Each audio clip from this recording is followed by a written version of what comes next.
Hi,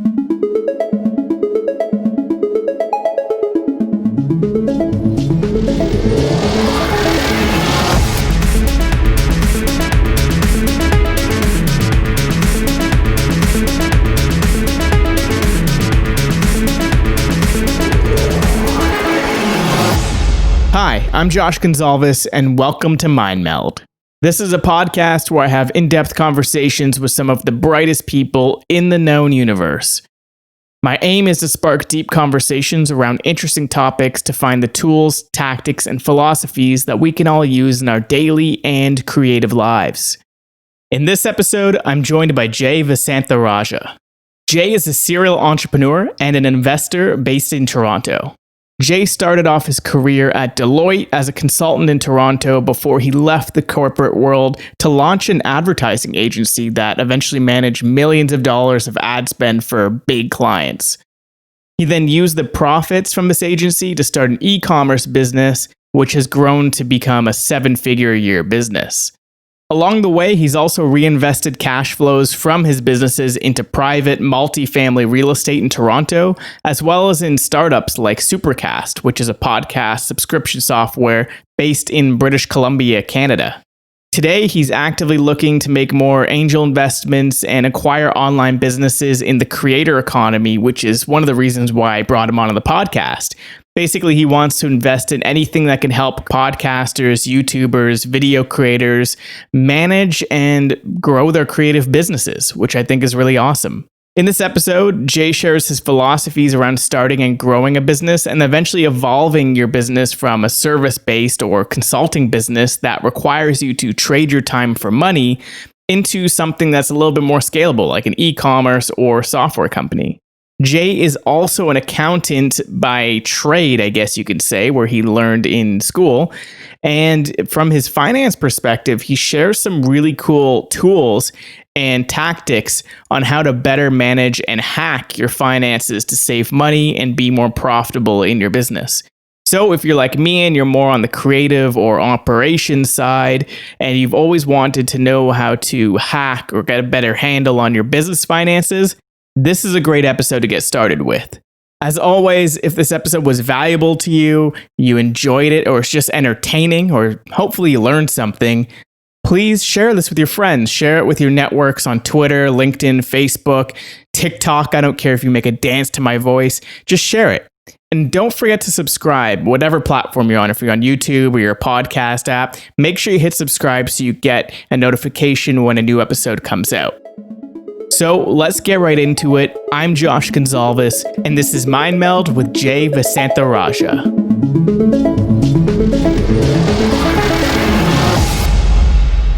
All right, well, Jay, thanks so much for coming on Meld and taking the time to be on the podcast. Definitely. Thanks for having me. Appreciate it. I really appreciate you taking the time. I know you're a super busy guy. You're doing a lot of different things now.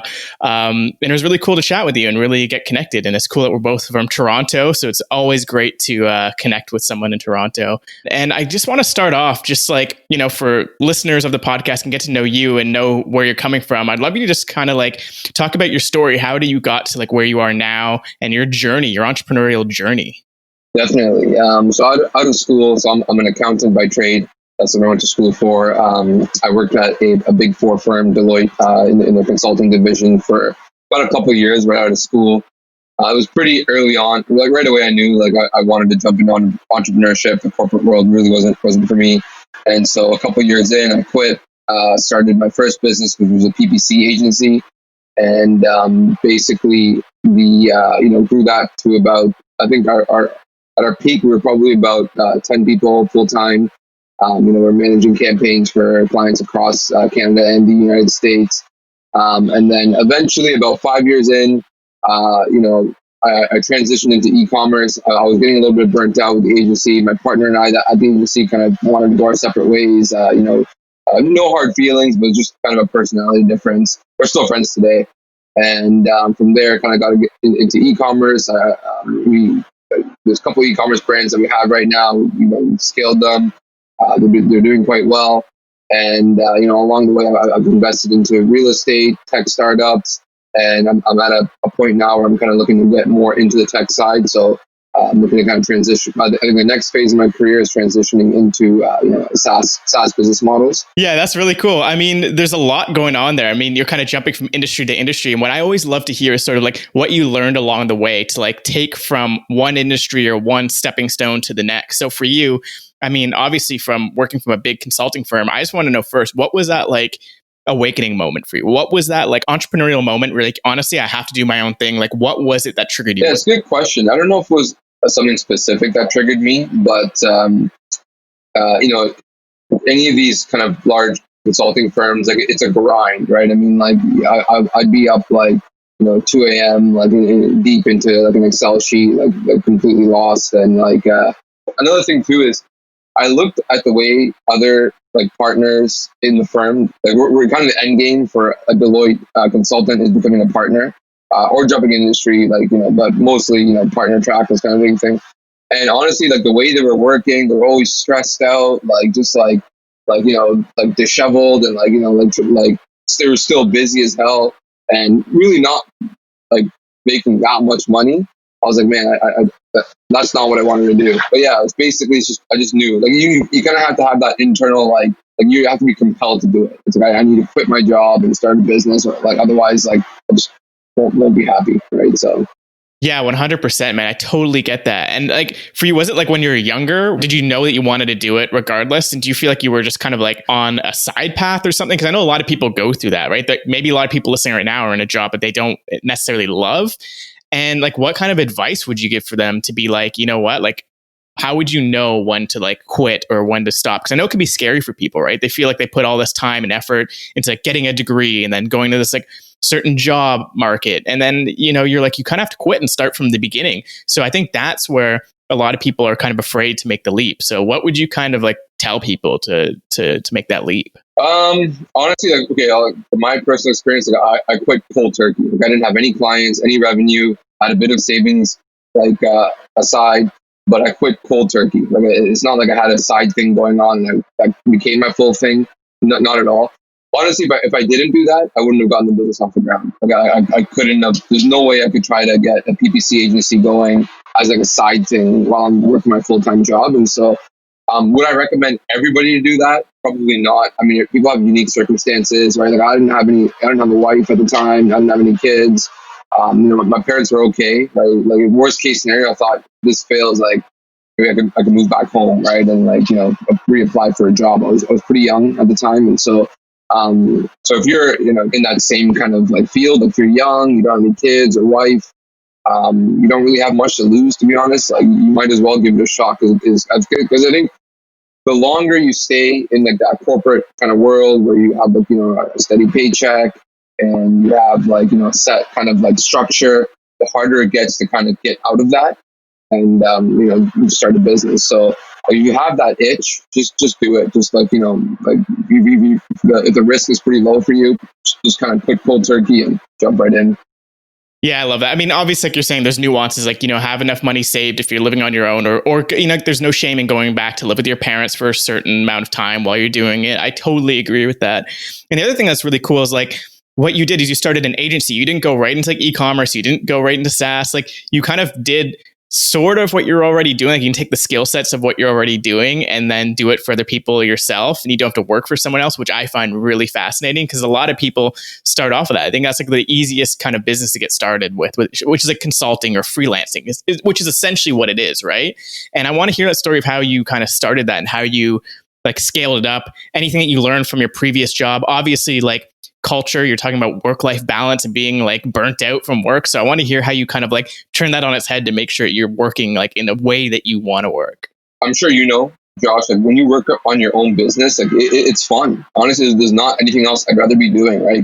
When people say, "Oh, like you work a lot," like I don't feel like that's fair because I don't feel like I'm working, right? Like it's like okay, because like when I was at Deloitte, that was work. That was like, oh my god, I work a lot. This sucks, right? But now it's like, yeah, I still work a lot, but it's because I enjoy it. But your point about service consulting businesses, honestly, it's an amazing first business. Like I have like a Twitter thread about like starting, your first business and stuff like that. I got a lot of good feedback on that. They're going to get me up asking more about it. But So I have this thing called like phase 1 or phase 2 business. So phase 1 business is a service-based business where you're either selling your time or your employees' time in exchange for money. And a lot of people that's not very attractive. People think, oh, that's not gonna make me, that's not gonna blow up, and I'm gonna, make like hundreds of millions of dollars and whatnot. But I think that's kind of the wrong approach. Like, especially if you don't have experience running a business, it's running a consulting or service type business is like running it on easy mode, because you're able to make money right away. Right, if you know how to sell, like you're basically trading your time for money. And you're able to kind of learn things like accounting and finance, managing employees, managing clients. All those things are really important things to know before you go into a business that's super risky, right? So like an e-commerce or a SaaS business or an app or a tech, some other kind of startup, you already have those skills. You'll know how to roughly run a business, right? And not only that, is also a consulting business or service-based business is a pretty easy way to make money, right? I mean, like, when people talk about like, a tech startup or like a SaaS app or something, I know so many of those are just making zero money. They're losing a ton of money and not really getting anywhere. But I've never met someone running an accounting firm that wasn't making money, right? Like, so like it's a simple business, it's cash flow. It's good to kind of bank your first, like, $1 million or a couple million before you kind of move into something more riskier. So for any listener kind of listening, thinking about getting into a business, service-based businesses, consulting, and not just like pay-per-click and whatnot. You can also look at blue-collar businesses, right? A lot of people are asking me, hey, Jay, what are some more examples of good first phase A businesses? Like, I've seen a lot of people do well with like storage businesses, plumbing, landscaping, HVAC, just anything where you can you have high cash flow. And you could sell your way to like your first million or two, right? Yeah, that's awesome, because it's very high margins, and like you said, it's like you could it's pretty much the same as getting a job, like, but then you're working for your own self, and you can have multiple. I wouldn't even call it bot, but clients. You can have multiple clients, and then I think the phase 1.2 of that is like you said, you hire your employees to start fulfilling those jobs. And with the internet today, you go on Fiverr, you go to Upwork, you have people from all around the world fulfill it for you. So I think it's like, that's a really good way to get started. I think like, have you heard of consulting.com? Like Sam Ovens, have you seen any like ads or anything for him? Like I know of him. I've never really looked into it deeply. Like on the surface, he kind of just looks like another one of those like kind of gurus selling a course kind of thing, right? Like, You know what I mean? Like, good for him. Like, he's doing well. Yeah, like I don't know that it too deeply. Have you done his course or something like that? Or I did the accelerator course, which is the first one, but only because my brother did it. He's like really deep into Sam Ovens. Like he's, there's with these gurus, there's like tiers, right? You go to like their first course, like, okay, and here's like an up level course. So what he talks about is like the up level course now is like phase 2 of consulting is like then build a course, which you're seeing so many people build courses nowadays, which I think is awesome. And the tools are so easy to do. If you have a skill or like even a certain software, right? Like PPC, you could have like turned that into a course. But what he's saying is like, now you can kind of get to that sort of like SaaS mindset or like the selling mindset of like, you're not trading your time for money. You're like you're selling a product. So that way you can sell it online, and you can just like scale it up as much as you possibly can. So I think that's also like, that's a really good way to think about it, going from consulting to building out a course, because you're essentially doing the same thing. You're giving them the result without you having to give your time, which is pretty cool. Totally. And then for you, stage 2 was like going to e-commerce, right? That was your first shift from like consulting / running an agency into e-com. So I want to hear that. And you were talking about before, like the mindset shift. And I'm sure there's so many different things you had to learn. So I just want to hear a little bit more about that, because I'm actually personally doing that right now, sort of as like a side business, like starting these like e-commerce businesses and brands on the side, because I feel like that's something that's easier nowadays to attain than it was maybe 5-10 years ago. It was with a lot of the tools out nowadays. Definitely. Thank God for Shopify and like all the tools that like, the whole community, they're doing amazing work, making it easy to sell online. So yeah, the mindset's a lot different. I mean, like, I'll tell you right now, if I went into e-commerce first, I would have failed. Like, if I tried to like start an e-commerce business, I quit Deloitte and started an e-commerce business, I would have definitely failed and probably gone back to working, because an e-commerce business, so I'm not talking about a dropshipping business, I'm talking about like you gotta buy inventory kind of thing. Yeah. It's an unforgiving business. Like if you make a mistake and you purchase the wrong stuff, or, spend too much on your CPA gets out of whack and things like that, you could be losing money quickly. The margins are a lot thinner, right? So you got to watch every penny that goes in and out.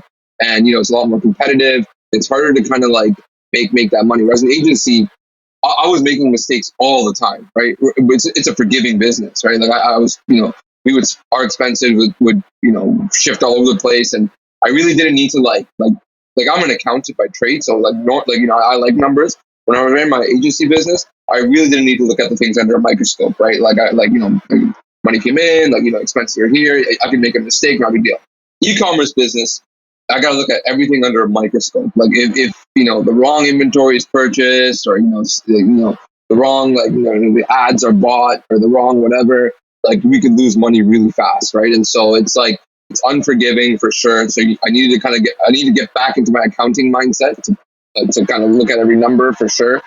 You have to think long term, because profits are small, right? It takes a while to compound. Like our first few years, the e-commerce business was making basically nothing, right? And so it was only after year 4 or 5, we're in our 5th year now, it started making profits. And so if you don't have that long-term window of profitability and making actual money, it's, whereas, with my agency business, I started my first week of running the agency business in cold calling, I was making profits. That was pretty decent, right?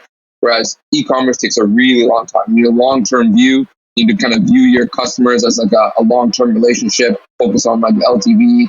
That makes a huge difference, right? I mean, because the margins are thin, right? You're paying to acquire customers. The first purchase you might make a little bit, second purchase a little bit more, kind of thing. So yeah, to wrap it up, you need a long-term view. You got to really look at your for e-commerce, you need a long-term view. You need to look at every single thing under a microscope, and overall, it's definitely a different mindset than running an agency. Totally cutthroat, right? Like you're saying, especially people even doing FBA, Amazon FBA. I've heard rumors. I don't know if maybe you can kind of shed light on this, where if you don't sell your inventory within a certain amount of time, they just toss it. So it's really unforgiving. Yeah. And I was just on a podcast actually yesterday, and we're talking about, especially when you're on someone else's platform like Amazon, you're playing in Jeff Bezos's backyard, right? You're playing by his rules, their rules. So if you're not doing things their way, they could just turn off the taps for you. Whereas with a consulting and stuff like that, as many times as you can make the calls or run ads, you can get more clients. So I think that's really cool. And what I also love is did you fund the second business with the money from the consulting? Yep, exactly. Right. So there was no way we could have gotten it off the ground without a decent sized cash injection, right? To pay for ads and buy inventory. It's a capital intensive business compared to agency, which you can just start with a laptop and a phone. E-commerce, you need that capital. Totally. And then what about now SaaS? Because now you're starting to think about SaaS. Is it sort of the same as with e-commerce, or is it somewhere sort of in the middle? I know there's more virality, but a lot of the times you'll start off with a SaaS product that's free. So it's literally not making any money. For example, I literally read this, I think it was a tweet yesterday about Airtable. I'm sure you've heard of or used Airtable. It's incredible. But they literally, for the first couple of years, didn't even have credit card processing. Literally, there was people trying to find ways to pay them to support them, and they didn't have a way for it to actually take money. And I think their first dollar that they got was from a fire department in Iowa that really loved the product that I was using, and they wanted to pay them, so they wanted to mail them a check. And that's when they finally turned on credit card processing. So it's SaaS is also really weird. There's a lot of backward stuff, a lot of counterintuitive stuff. So I'd love to hear your thoughts on that, and sort of your experience and knowledge I'm sure you're doing a lot of research right now on SaaS, and sort of your thoughts on it. Yeah, it takes a lot longer for a tool like that to really find product market fit. I find with e-commerce, there's a lot of tools that we can actually research. We've got the keywords we are searching. Amazon's a whole hive of data, right? With the right tools, you can figure out what products are in demand and whatnot. With SaaS, if you build a little bit of a unique tool, it definitely will take a long time to be able to monetize and kind of figure out whether you have product market fit. But the same principles. You need a long-term view, right? I'm not a developer, right? So I have to pay developers, and so you have to have a pretty large budget to kind of crank out development fees for a while before you start making money. Similar thing, if you're paying a customer on a recurring billing cycle, right? It might take a while for you to actually break even from the cost of acquisition, right? And so it'll take a while for sure. You need a long-term view. You need a pretty decent amount of capital to kind of stomach the your long-term view to be profitable for sure. Totally. And that's the type of business where you'll see a lot more of the VC world, a lot of angel, and that's where you're getting into right now, right? You've made a couple angel investments. Do you want to talk about some of those? Sure. So we talk about Supercast. I mean, that was my most recent one. It's a company out in BC, so a fellow Canadian company. And they're built a monetization platform where podcast listeners can actually subscribe to their favorite podcaster to get premium content. Very similar to like Patreon or like Substack. Substack's been blowing up with paid newsletters. So Jason, the CEO of that company, and his team are really trying to get podcasters to monetize by subscriptions, which I'm really excited about because, right now, most podcasts, they monetize with like ads, and a lot of times they're, kind of spammy and they're kind of annoying and they don't really have the best user experience right in the middle of the podcast where, apologies if you, I know you. I haven't done any ads yet. No? Okay. No. It's purely just this. I didn't even do like ending, like, hey, subscribe until like last episode. So it's been like literally just the value. That's all I'm focusing on right now. Yeah. But I know exactly what you mean. There's a lot of podcasters where you're like, skip. Okay, now it's the actual podcast. 30 minutes later. And so I think that's pretty cool, giving people an opportunity to monetize off their listeners without having to spam them with ads. And so the way I think a lot of this will work is people have like high value podcasters, right? So if you think about people like in the investing world and things like that, may have like a free one, but then if you want kind of the deeper dive details, that people will pay like $5-10 a month to kind of listen to the premium one. So yeah, it's good. They're running a competition right now where basically the winner of the competition that kind of signs up the most paid subscribers gets $100,000 from Supercast, and it's really cool. I'm really bullish about that one. The other angel investment is a company called Trust and Wills, and basically they are they're a legal tech company. They've kind of shifted the process of getting a will online, right? It made it really easy to use, user friendly way. It's basically like a BuzzFeed quiz where you kind of get your everything kind of done online. You can go get it notarized, which kind of cuts out estate lawyers who typically charge like thousands of dollars. Like sometimes depending on how many kind of assets you have and how big your family is, it could be like $1,500 to $2,000, whereas they charge just a couple $100 to get it all done online. And throughout COVID, their volumes have significantly spiked, right? Because most lawyers' law offices are closed, right? And so if you needed to get a will done, there's a spike in death. Yeah, and people are really thinking about their wills, right? Like during the whole COVID pandemic thing. Even if they're not dying, like they're getting, or they get COVID, like look in the States, right? Like there's just like tens of thousands of cases a day. So you can only imagine if you're getting it, you're like, oh, I might die. So you're going to think about this stuff. Like it's like a sudden jolt of like, oh shit, I actually need to think about this. Yeah. So that's wild how like things shift. And I think like law is one of those things that can easily be replicated online, right? With algorithms and AI. So I can definitely see why you'd be bullish on that.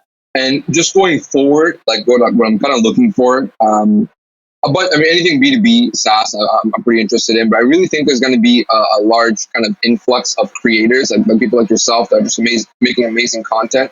And so I'm looking for any kind of platform that enables creators, because for twofold. One, I think the creator economy is going to boom regardless.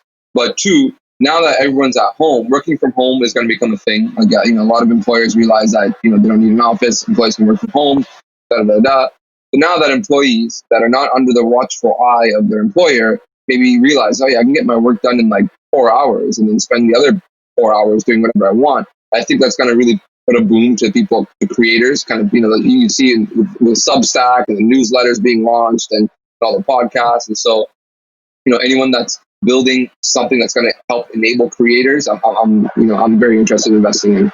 That's awesome. Have you dove into the NoCode world at all? Definitely. That's another one. Yep. Yeah, because I think that goes hand in hand with the creator economy, right? Because like people will either like, in my view, it's like you're either going to be creating like media content, which is like, the YouTube videos, you're going to be writing on Substack or making podcasts.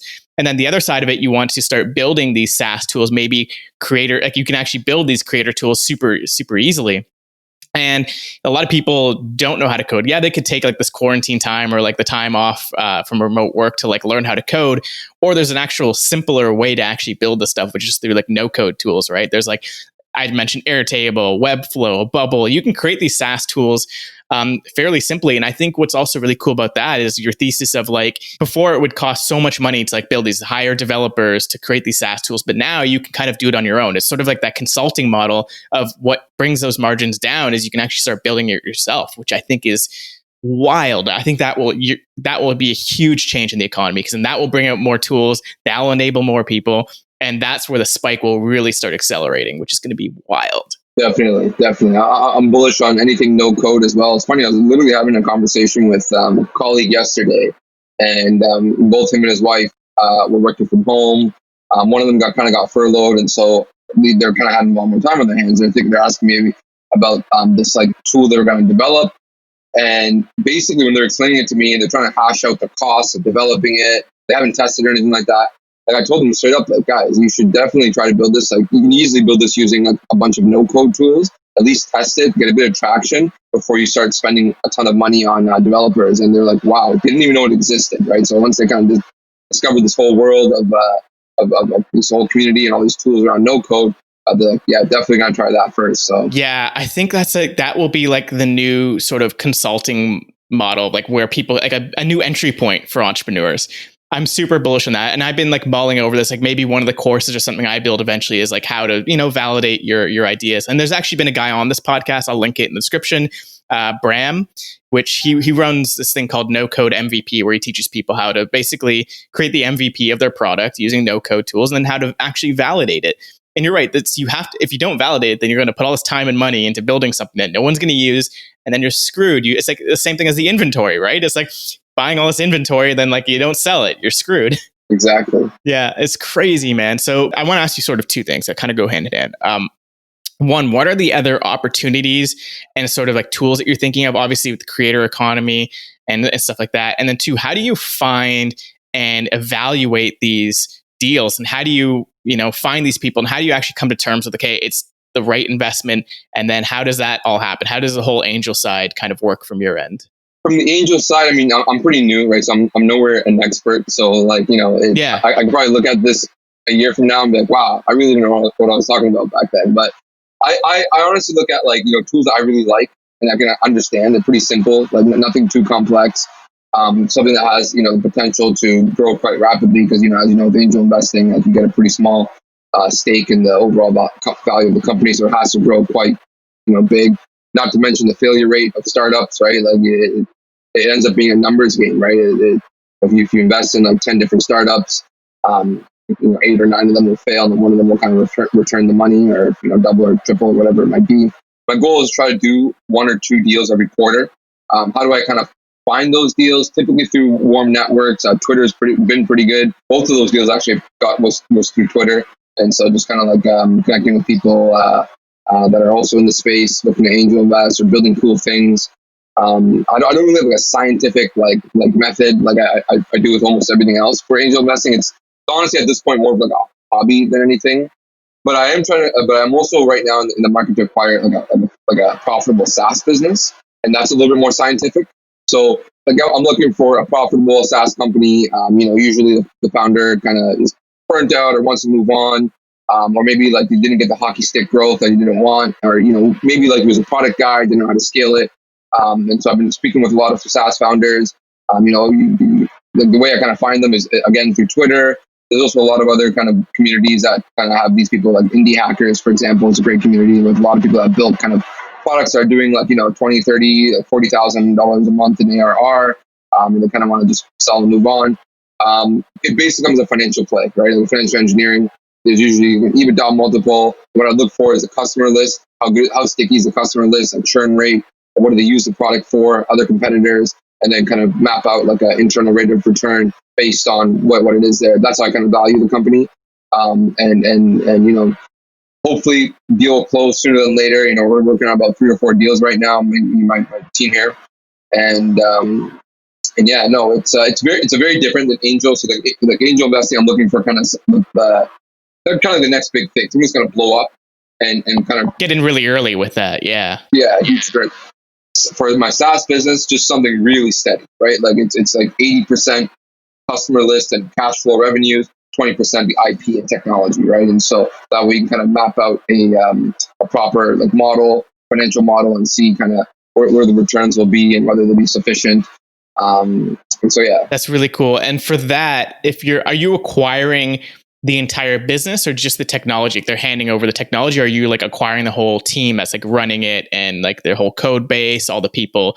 I mean, there's designers, there's developers, there's so many people behind these things that make it not only just run functionally, but like you hope that it grows and like the users always expect a certain number of improvements each month or quarter or year. So how do you guys think about that? Yeah. So typically there's usually like a development side and a customer service side. Those are the two things that you kind of got to look for. The companies I'm looking for are pretty small, so they're not a huge team. Usually there's like one or two of each. And so the founders don't stay on. It's a 100% like acquisition deal.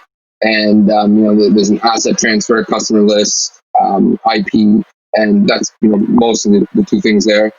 And in terms of like features and things like that, like these type of softwares are usually tools that are used integral to a business, and they're not pumping out new features every single month or even like a quarter, maybe like once a year or twice a year, the new features. But it's mostly the development work is mostly just kind of like maintenance work, right? Just kind of like a simple developer kind of fixing bugs or upgrading different systems, and so so you could easily outsource that, right? So post acquisition, like we work with a team in Ukraine, and they would kind of take over the development part, and we work with the customer service team in the Philippines, and they would take over the customer service part. And so those kind of two are kind of the two wheels of the bike. What's wild is the two things you brought up. It's like development team in Ukraine. We hired developers in Ukraine as well to work with. And I feel like that's where like the next wave of sort of outsourced developers are coming from. I keep hearing Ukraine. And that was like, for me, it was very, very organic. Like it was actually the best people that I found that were reasonably affordable came from Ukraine, and they were amazing, great to work with. And then the second thing is Philippines for customer service. And why do you think that is? Because like I keep hearing that from like everything from e-commerce to SaaS. It's like people are hiring people from the Philippines to run their customer service. Like, why do you think that is? Like, why is it always those two places for those two specific things? Before it was like India for development and customer service, but people are like moving away from that and going to the Philippines. Why do you think that is? Like, that's just a really weird kind of synchronicity there. Honestly, that's an amazing question. If I had to, I don't know for sure, but if I had to guess, I find the Filipino accent a lot easier for English speakers to understand. I think that kind of compared to like a heavy Indian accent or wherever the other countries that are in that area, I find Philippines, like the Filipino accent is a lot easier for American and Canadian kind of consumers to kind of understand. And so I think because of that, they kind of carved a niche in customer service. And in the last like 10, 15 years, there's been a proliferation of call centers in the Philippines, and we've been working with our team in the Philippines for probably about close to about 4 years now, and so they've been great. For the Ukraine, that's a good question too. Honestly, I'm not sure. I find here's the difference I found. Okay, because I've worked with Indian developers before, and I currently work with Ukrainian developers. Maybe it's a cultural thing. I'm not sure, but I find with Indian developers, they did exactly what you told them to do, but nothing else. They were less business savvy than Ukrainian developers, who are more kind of analytical thinking or like critical thinking. Whereas if like I would suggest them, hey, can we build it like this or whatnot, they come back and be like, oh, well, you know what? I think your customers would probably prefer if we build it like this. So they kind of have a more like holistic approach, whereas like our Indian developers kind of did exactly what we told them, but very kind of narrow approach. Might be a cultural thing. I'm not sure exactly why, but we've had way better experiences with Ukrainian developers than developers from India. That is interesting. Yeah. Not to say, by the way, not to say all Indian developers are bad or terrible.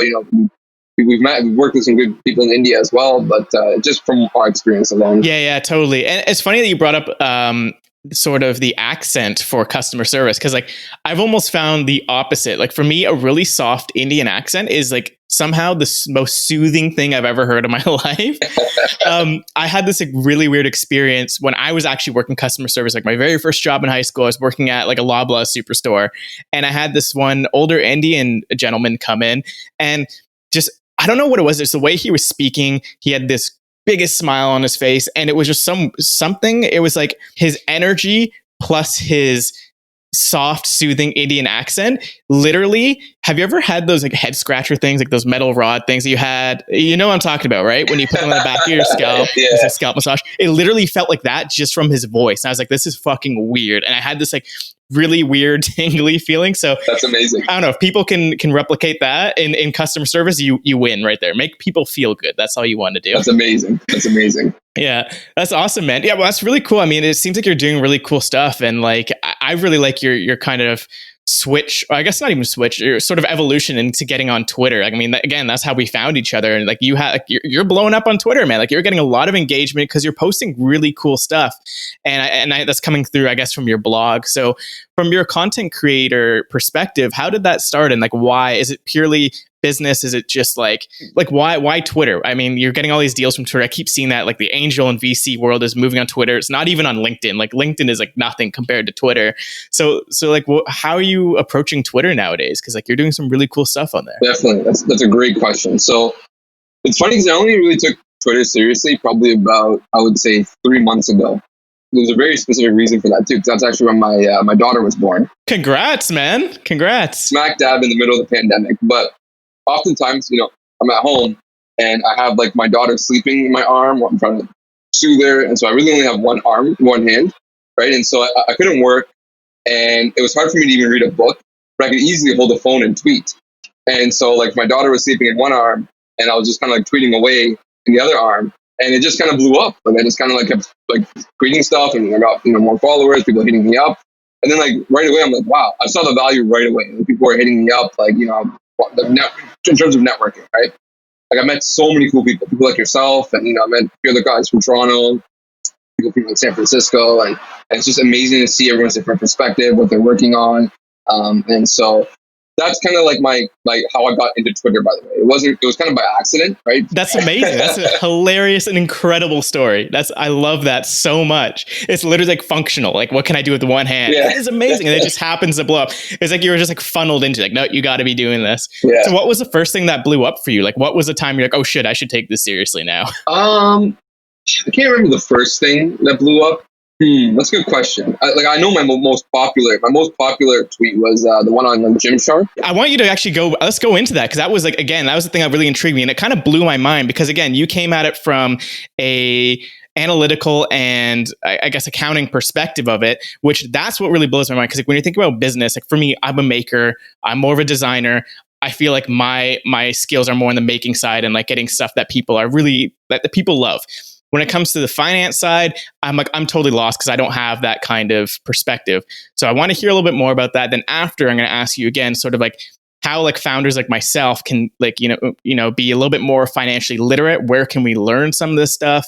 If we even need to go to school. But first things first, I want you to get into that Gymshark tweet, because like that's when I was like, okay, this guy knows a shit with e-commerce, because it was something that blew my mind, because I'm like, I didn't even know that existed. And you can kind of explain from there. Definitely. I mean, it's crazy that tweet was so popular, because I would have never guessed like a tweet on accounting would be so like, would click with a lot of people. But, so basically, I mean, the tweet's about cash conversion cycle, which is kind of like a way to measure how quickly your business is converting cash. I'm sure you can probably leave a note in your show notes with the link to a tweet. There's a formula. I don't want to get deep in the formula, but basically, see, at my e-commerce business, we struggled with this for a while. So you're talking about transition. Like in an agency world, you don't really worry about cash conversion cycle because, I mean, you don't have inventory. Typically, your clients pay like on time. You don't really have that many vendors. Like, it's not really a huge deal. When I switched to e-commerce, like the first couple of years, like we were always cash strapped. It was so frustrating. Like I was like, oh my God, like, as we grow, our bank balance was just like zero all the time. I'm like, and then I clicked to me, like, oh yeah, I remember from my accounting days, cash conversion cycle. Like I actually remember there was a point in time, like let's calculate what ours is. So I like opened up our QuickBooks, and I calculated. I'm like, wow, this is not good. And so at that point, I'm like, okay, we got to make some steps here to like improve our cash conversion cycle. So we put in better inventory controls to kind of better forecast inventory, keep the inventory number down. We called up all of our suppliers, every single one, and we still do this on a daily basis, maybe not daily, a weekly basis. Like, please extend our terms, trying to get stretch out the accounts payable. And then receivables, we kind of came up with creative ways to kind of get cash kind of faster into the business for customers. And so that overall, I mean, like today, we're still not at a negative cash conversion cycle, which is what the tweet was about.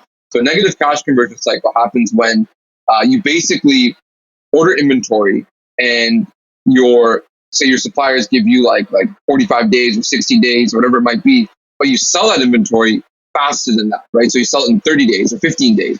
And so basically your vendors, your suppliers finance your entire operation. You never need to inject cash into your business as it grows, right? So in fact, as your sales grows, your cash balance just starts expanding, right? And so, it's an amazing thing for any business to have.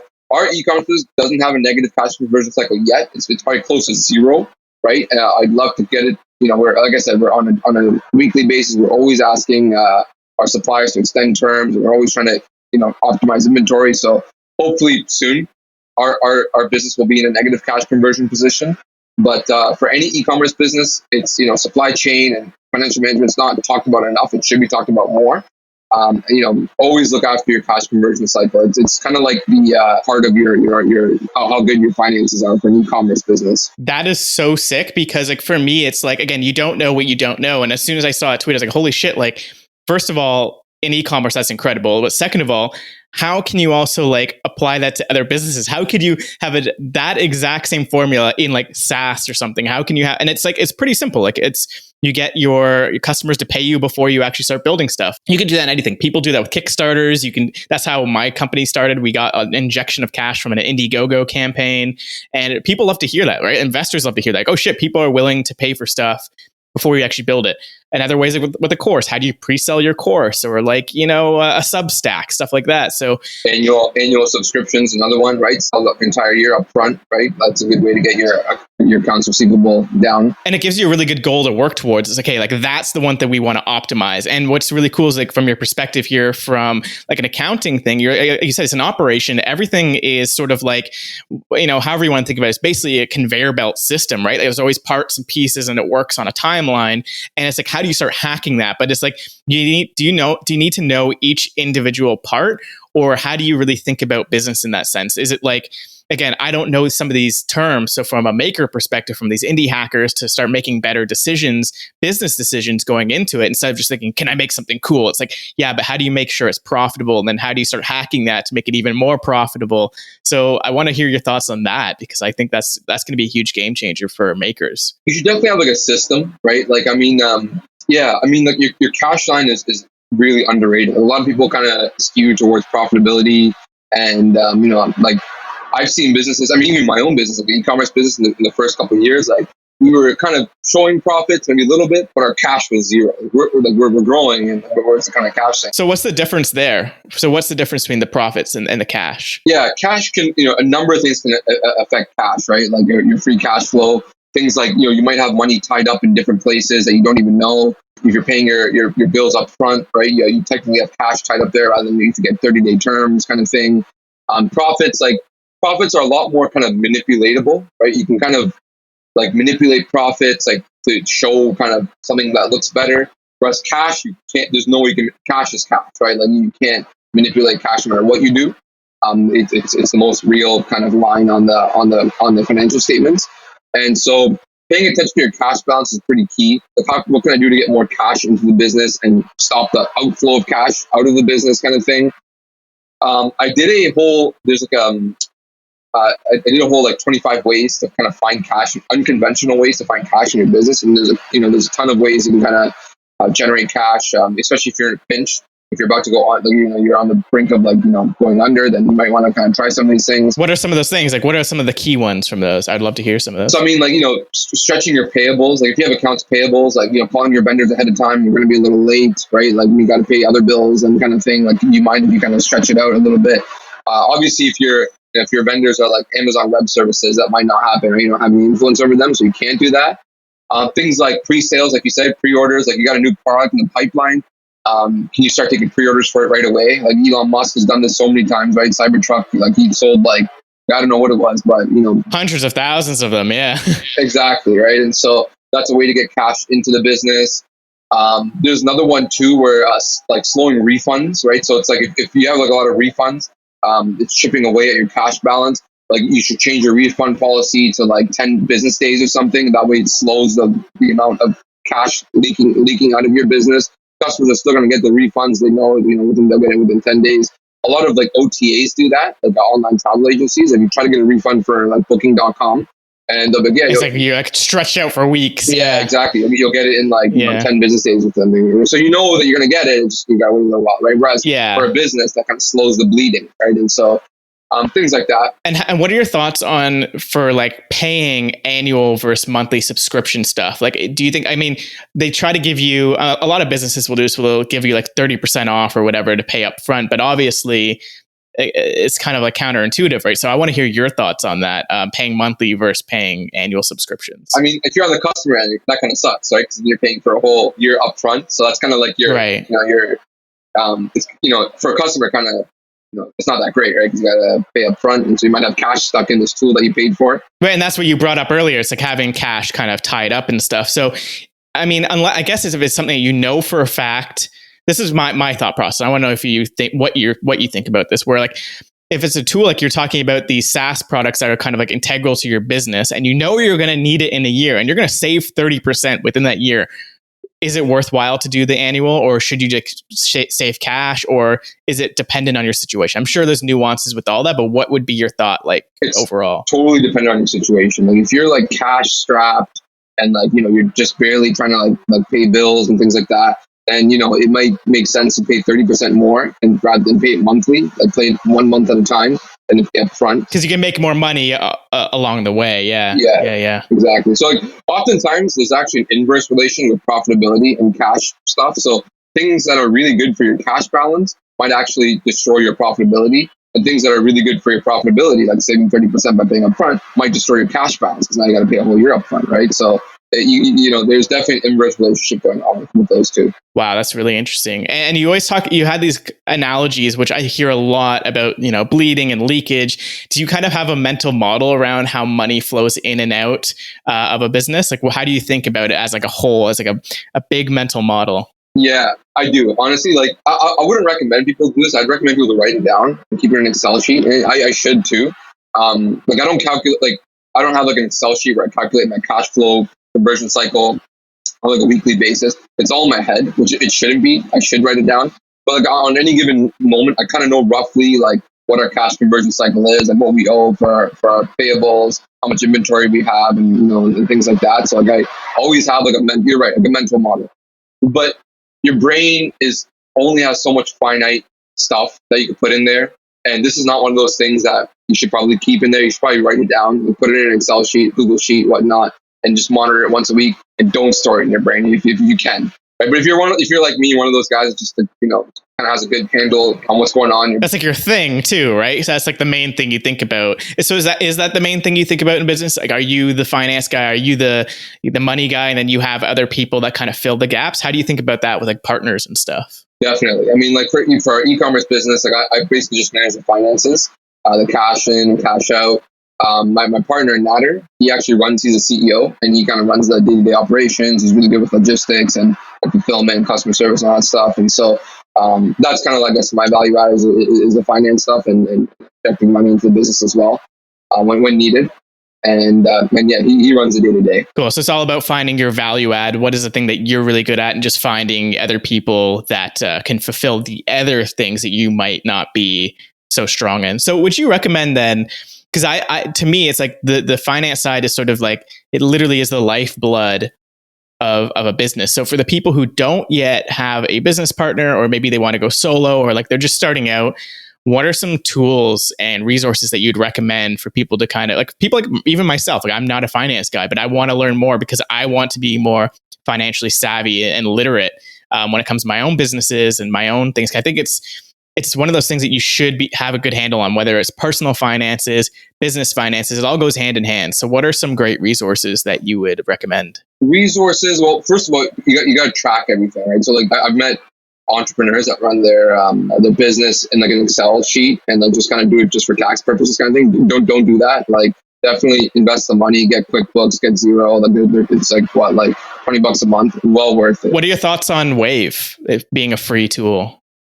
I've used Wave for a while ago, like probably about like 7 years ago. I actually used it for a real estate investment to track expenses and stuff like that. I didn't really like it that much. It could have changed though. Yeah, it's gotten pretty good. Yeah. Yeah. So whatever it is, but you're saying just any kind of like actual and an automated system that you can connect to your bank account, I'm assuming, right? So you don't have to manually type it in every time. That's correct. Let the software do the work for you as much as possible. Definitely, yeah. Like definitely get some sort of tool. Yeah, you're right. Import bank transactions and kind of classify them.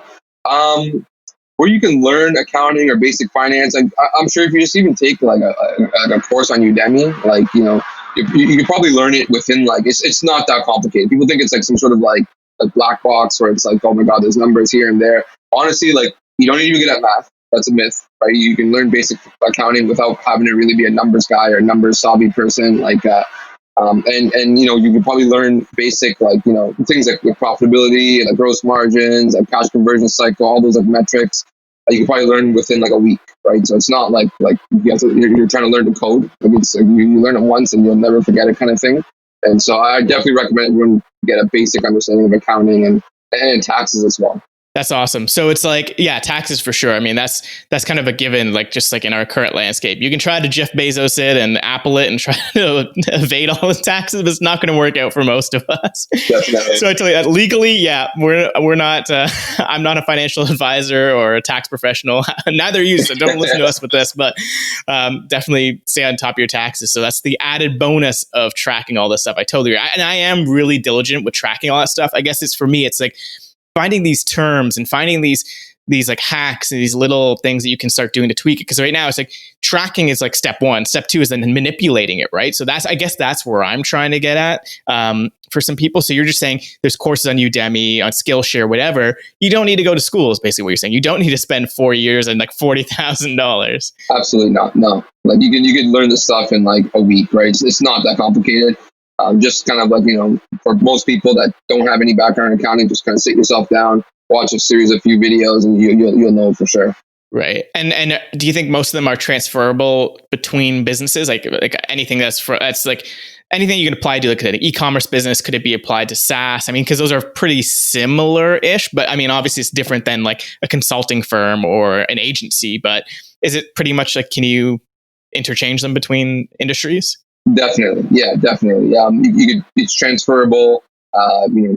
Every business runs off, basic accounting. And so it's not that hard to kind of figure out. Like the one thing I will say, like, if you're in e-commerce for sure, like you really got to know your numbers. Like it's, like I said earlier in the podcast, it is not a forgiving business. Whereas like if you're running an agency or any kind of service business, yeah, you can make some slips here and there. You don't need to kind of, look at everything under a microscope and you'd be okay. You can still make money and, be able to kind of feed your family at the end of the day. But with e-commerce, like you really need to learn your accounting. That's a business where it's not very forgiving. Great. That's honestly such a great resource right there. I think that's like such a great thing to think about because I think a lot of people don't think about it. Although there's sort of like, I talked about this in another episode, there's sort of like 3 tiers of e-commerce. You kind of touched on one that's like, maybe it's not as, or maybe it's a little bit more forgiving, which is like the drop shipping side, right? Where it's it's purely marketing. So it's a little bit more forgiving. So maybe if there's a whole other podcast, we're not going to get into drop shipping at all because you'll get fucking ads for drop shipping courses and shit after this, just for me mentioning this. Yeah. But